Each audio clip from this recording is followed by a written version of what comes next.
We're here at Kiln in downtown Salt Lake City talking to Banjo CEO Damien Patton.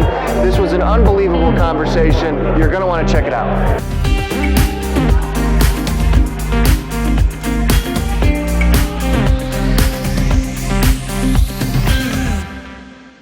Tell everybody what Banjo is. All right, good to be here, everybody. So Banjo, first of all, I started off with what we do, right? So we're a company that has a mission, not a mission statement like many companies have. We just have a mission, and it's to save human life and to reduce human suffering by using artificial intelligence and data only ethically and for good.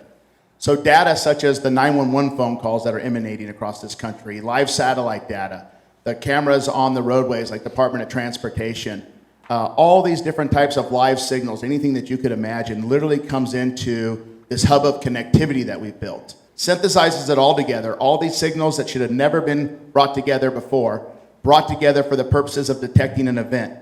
An event before you would otherwise know about it, before emergency responders would otherwise know about it, so they can come and save your life.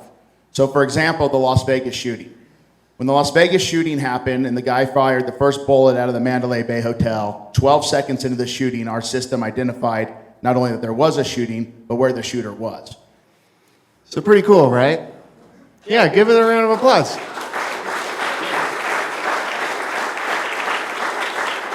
This could be one of the most important companies to ever come out of Utah for sure, maybe, and possibly one of the most important companies in the world. And so I guess the question that I have for you, and probably something you think a lot about, is how do you ensure that this technology is not used for evil? Yeah, so it's actually the biggest thing I worry about every day. The big CEOs in Silicon Valley would ask me, why are you so worried about privacy? And I told them that one day there would be a tipping point and that we would have invaded people's privacies too much that no one would want to share data anymore, and then the restrictions would be too great. And so we patented the process. That's pretty widely known. We were the first to patent around stripping out personal identifiable information. So everything's anonymized. It can't be de-anonymized. And so everybody's data is protected. That's number one. Number two is I've put poison pills throughout the company that if something was to happen to me tomorrow and someone started using the technology other than to save your life or other than to reduce human suffering, the company would literally start imploding. Tell everybody your story, like you were homeless. I was an abused kid growing up. And through that, I left home at an early age.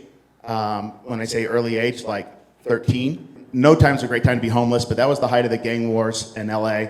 And I was homeless for years. When Domino's mismakes a pie, they put it in a box and they throw it in the dumpster. Brand new, nothing wrong with it. Someone just put on green peppers when they weren't supposed to. And I would sit behind there and I would dumpster dive in Domino's. And then when they were out, then I would go borrow the ketchup packets from McDonald's. I went off to war, went over to the Middle East and fought 2 tours in the Gulf. And then coming back from that, I spent about 7 years in NASCAR as the chief mechanic of one of the top racing teams. But because I was in NASCAR and I was able to make so much money at such an early age, especially someone who never came from money, I didn't understand money, but to come out of college debt-free really has set me up through life. So let's talk about how you got into the tech world, because that's an interesting story as well. Doesn't your wife, submit an application for a Google hackathon on your behalf? And tell that story. We blame my wife for everything.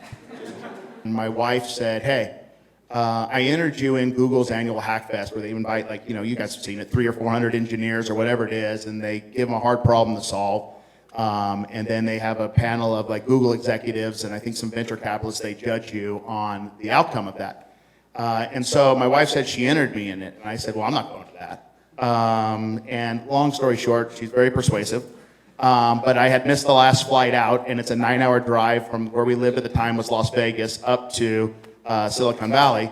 And so I got in my car that night and drove all night and ended up at Google in the morning. We won that contest, and by winning that, there were VCs in the room, and we literally got term sheets. I mean, it may not have been that day, it felt like that day, but before I left Silicon Valley, we were funded, and that seems like a long time ago now. Yeah. It's almost 9 years ago now, but that's how it started. What advice do you have for those, trying to raise money, and the best way to do it? And the best way to keep control of your company, which you have some interesting thoughts on. Yeah, so for me, raising money is all about keeping control of your idea. And the reason I was able to make that decision at the time is I had control. And now we've raised a lot of money and raising a lot more.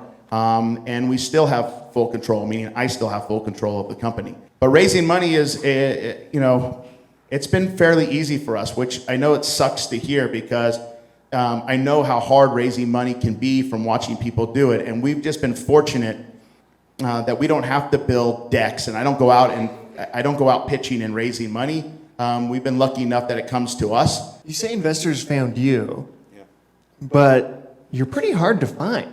Yeah.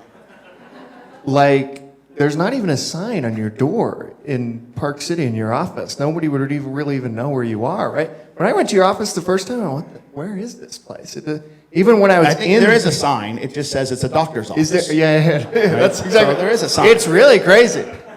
So how do they find you? Yeah, and I don't think anybody here knows. We have a fairly large office right somewhere nearby here. But hey, we just leased a new space down here to put another 50 people in, and that was less than 60 days ago. And then I just said, you know what, I'm gonna hire another 100 people in Utah right now. Because the amount of, not just Utah and the amount of business we're getting out of Utah, but globally now for saving lives is really called on so many people to want to come work for us that we're just outgrowing our spaces. And so people find us, the investors find us. My entire life has been dedicated now to saving human life and changing the way that we all make decisions. And because of that, I don't want all the noise that comes with media and hype and nonsense. And that's why we stay low key. Plus, I'm a very private person, as you know, so it's easy for me to stay hidden, but that's why the company does it. And what I'm good at is media, hype, and nonsense. We know. That's why I stay away from you. So thanks for coming here today. How did you get to Utah? Because you're not from here. You were living in Las Vegas. That's an interesting story, how you even ended up here. My wife came to one day in Silicon Valley and says, we both don't really care for it here. And I said, sure. And she said, so we're moving. And I said, so where are we going? And I kid you not, this is the exact conversation. She says, we're going to Park City. And I said, Utah? I don't think so. I said, fine. Go lease a house in Park City. I'd only been there, I think, once before in my life. Go lease a house, try it out for a year. I'll fly in when I can and see if you like it. Next thing I know, I'm being asked to wire transfer a bunch of money because we bought 40 acres and we're building this retirement home in Park City on the mountain. That doesn't mean we won't have a Silicon Valley company presence because we have a Washington, D.C. and Vegas, and we're opening up 2 other offices in the United States by the end of the year. But our global headquarters will now be in Utah, and all the executive staff will be relocating to Utah. When you come to work every day and you're working on solving the opioid crisis or the homeless crisis, or you're working on saving children's lives and working in human trafficking to eradicate that from this planet, the work is so rewarding that's why people come. That's why all these executives have left places like some of the top people out of Disney and stuff have left and moved their families, taken massive salary cuts, from working in the Silicon Valleys or in the LAs or the New Yorks and come to Utah with their families because it's mission. I've never been accepted more in any place than I've been accepted in Utah. And so for how the community can help, I don't necessarily want to say the community to help Banjo. I need the community to help build the community, a community of diversity, so that we can get more engineers, we can get more businesses to come to Utah, to want to prosper in Utah and see what I've seen. Utah is amazing for all the intangibles, all the reasons that I feel good, all the reasons that I've decided from not wanting to even move here 2 years ago to truly moving our headquarters here and building our business here, and my wife and I truly building what she calls our retirement home, and where we're going to be forever here, right? That's what Utah got out of me in a very short amount of time. And I know that's what Utah can get out of everybody. It just requires them to come here and experience it for themselves. And that's what Utah can do. That's what you can do, right? To help all of us. Ladies and gentlemen, give it up for Banjo CEO Damien Patton.